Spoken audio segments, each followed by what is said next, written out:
New York City tenants often ask, how can I report my landlord for negligence? Well, there are a few ways. Number one is if the landlord isn't responding to your emails, to your verbal complaints, if they're just non-responsive and the issues, the safety violations, the hazards in the building just continue to accrue and happen and they're not being resolved, one of the things you can do is simply call 311. The City of New York has a system where you can make a complaint and it'll be documented and it'll be filed with the New York City Department of Buildings if it qualifies for that. There's certain rules.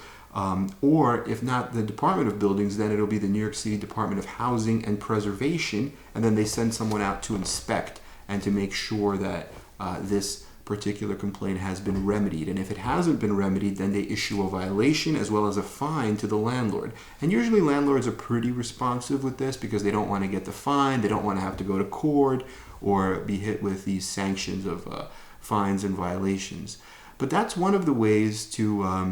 complain. Another way is if somebody does slip and fall or get injured or gets hit with a ceiling collapse or something like that, well, then they could contact an attorney and then they would file a lawsuit against the landlord, which would be a complaint not just against the landlord, but also to the insurance carrier for the entire building to attempt to receive compensation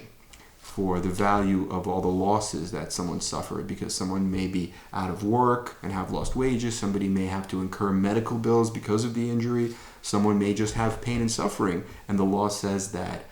that is allowable, that a jury could allow an amount of money, general damages, for the pain and suffering to fix, help, and make up for all of the suffering, the anxiety, the pain, surgery, whatever the injury that happened, whatever the injury may be. So that's one of the ways that tenants can fight back against landlords that are not safe.